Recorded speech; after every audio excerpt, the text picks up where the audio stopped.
Good evening friends, स्वागत है आपका अपने चैनल द स्मार्ट ज्ञान अड्डा में। जी हाँ फ्रेंड, जनगणना पर रोक के बाद अब शिक्षक बहाली पर रोक लगेगी। जी हाँ फ्रेंड, ये है एक दर्जन बड़ा वजह। ट्रेंड शिक्षकों अभ्यर्थियों से नहीं ली जाएगी बीपीएससी की परीक्षा। इस बाबत जो है पटना हाई कोर्ट का जजमेंट दिया गया था, जिस पर न्यूज डाला गया था, और आज एक दर्जन वजह को बताएंगे। क्योंकि जो नियमावली है वो सुप्रीम कोर्ट के जजमेंट के खिलाफ है। सुप्रीम कोर्ट में बिहार सरकार ने हलफनामा दाखिल किया था, उसके खिलाफ है। संविधान के नियमावली के खिलाफ है। जी हाँ फ्रेंड, तो ये नियमावली किसी भी हालत पर लागू नहीं हो पाएगी। कई सारे फैक्टर है, कई सारे कारण है, कई सारे वजह है, जिनको आपको तफसील से विस्तार से बिल्कुल सांगोपांग में आपको बताया जाएगा अगले स्लाइड पर। जी हाँ फ्रेंड, पूरा वीडियो देखिए, क्योंकि ये वीडियो आपके लिए काफी महत्वपूर्ण है। कई सारे बिंदु आपको ऐसे मिलेंगे जो आपके संज्ञान में बिल्कुल नहीं है। जी हाँ फ्रेंड, पहले यहां पर देख लीजिए कि अपर मुख्य सचिव रजनीश कुमार के द्वारा पत्र जारी कर दिया गया है सभी जिला पदाधिकारियों के लिए कि जो जनगणना का कार्य किया जा रहा है वो डाटा को सुरक्षित रखा जाएगा, कहीं पर शेयर नहीं किया जाएगा जब तक कि इस पर अंतिम आदेश फाइनल ऑर्डर न दे दिया जाए। जी हाँ फ्रेंड, तो यही हश्र होता है जब कोई अपना मनमानी करता है। और यहाँ पर आपको दिखाते हैं कि सुप्रीम कोर्ट क्या कुछ ऐसे पॉइंट्स हैं जहां पर कि सरकार के द्वारा जो काम किया जा रहा है, यानी कि जो शिक्षक की बहाली काम कर रहा है, वो कोर्ट में बिल्कुल चारों खाने चित हो जाएगी। पहले से भी चित है, जजमेंट दिया गया है, लेकिन अब कौन कौन से पॉइंट है जिस पर सरकार को बिल्कुल पटखनी देने के लिए शिक्षक अभ्यर्थियों के संघ और शिक्षक संघ तैयार है, कबर कस लिए हैं।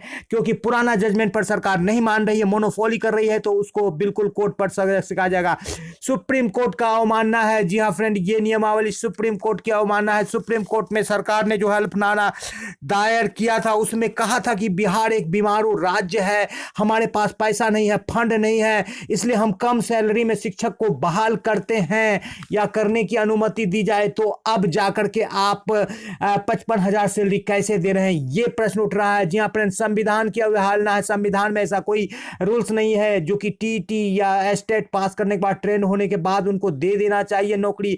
आप आईएएस का परीक्षा लीजिएगा तो ये संविधान की अवहेलना है। पटना हाई कोर्ट का पुराना जजमेंट है, जिस बाबत आपको पूर्व में भी दिखाया गया था, फिर एक बार आपको दिखा दिया जा रहा है। जी हाँ फ्रेंड, देख लीजिए कि पटना जजमेंट हाई कोर्ट का पुराना जजमेंट क्या कहता है। जी हाँ फ्रेंड, पटना हाई कोर्ट का पुराना जजमेंट ये कहता है, selection is required to that extent is a reference to that Bihar public service commission for initiating the process of recruitment of trained teachers may not be necessary, and the order of this honorable court and the Patna High Court in this regard modified।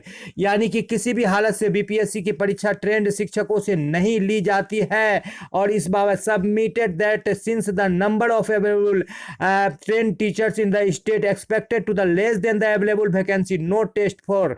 जब passing candidate की संख्या, जो कि state का exam लिया गया, TET का लिया गया, आपका वैकेंसी से कम है, तो आपको टेस्ट लेने की जरूरत क्या?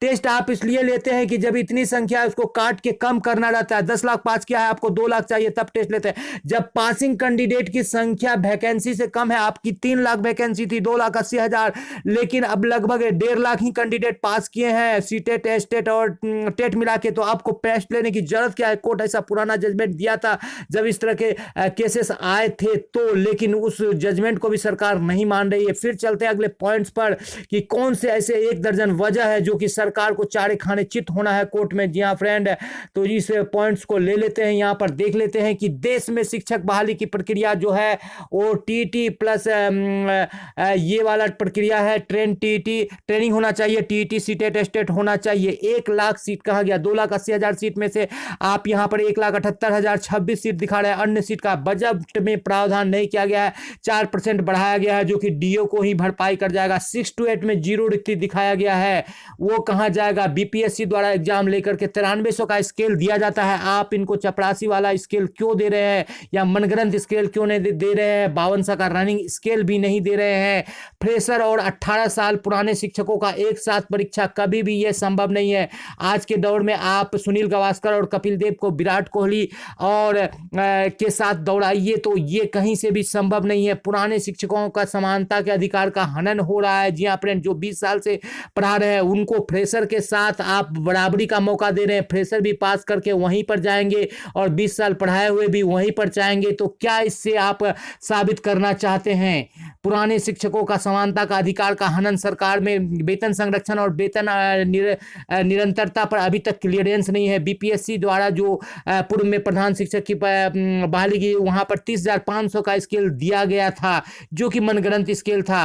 अब आप यहां पर 25,000 दे रहे हैं, जबकि पुराने शिक्षक को 29,500 पहले से मिल रहा है। यदि आपकी पात्रता परीक्षा और दक्षता परीक्षा बेकार है, फालतू है, तो ऐसे परीक्षा को बंद कर दीजिए और एक निकालिए एक आदेश की जो दक्षता परीक्षा ली गई थी वो बेकार था, फालतू था, इसलिए पात्रता परीक्षा जो ली गई थी सरकार के द्वारा लिया गया था, सीटेट जो लिया गया था वो बेकार है। तब जाकर के हम बीपीएससी ले रहे हैं, क्योंकि जब आप उन सारे महत्वपूर्ण परीक्षाओं को कोई वैल्यू, कोई मान्यता नहीं दे रहे हैं, तभी ना आप बीपीएससी ले रहे हैं। इसके अलावा एनसीईआरटी का गाइडलाइन है जो टीटी और इसको ही कहता है, नया शिक्षा नीति में भी वही कहती है कि आप एक्स्ट्रा मनगढ़ंत टेस्ट नहीं ले सकते हैं और मनगढ़ंत वेतन आप मनमाने ढंग से देते हैं। आपको बता दें, इसके अलावा भी कई सारे पॉइंट है। छठे चरण में आपने बहाल कर दिया शिक्षकों को, और जो आपने जो विज्ञापन निकाला था उसमें कहा गया था जो भी स्टेट पास है उनको नौकरी मिलेगा, तो उनके अधिकारों का भी हनन हो रहा है। यहाँ पर जो पासिंग स्टेट अभ्यर्थी है उनके अधिकारों का हनन हो रहा है। एक और आप उनमें से ही कुछ को छांट करके ले लेते हैं, बहाल कर देते हैं, जो ज्वाइनिंग करके अभी सेवा दे रहे हैं, सैलरी ले रहे हैं, और उन्हीं में से दूसरे भाई को आप कह रहे हैं एग्जाम देने के लिए। तो ये सारे ऐसे वैलिड पॉइंट्स हैं जिस पर बिल्कुल शिक्षक नियमावली एक डेग भी आगे नहीं बढ़ पाएगी। जब कोर्ट में जाएगी, पुराना जजमेंट से लेकर के नया जजमेंट तक जो है उसको चारों खाने चित होना पड़ेगा। 9300 का स्केल नहीं दे रही है। आप मेरे फ्रेंड बिल्कुल ये मानिए, तैयारी करते रहिए, लेकिन सरकार की यह नियमावली बिल्कुल, जो कि जजमेंट पटना हाईकोर्ट का, सुप्रीम कोर्ट का अवहेलना, संविधान का अवहेलना करके जो है नीतीश कुमार अपनी मोनोपोली कर रहे हैं, मुख्यमंत्री और शिक्षा मंत्री, वो कहीं से ये चलने वाली नहीं है। ये नियमावली बिल्कुल संशोधित होगी या बिल्कुल खारिज हो जाएगी कोर्ट के द्वारा।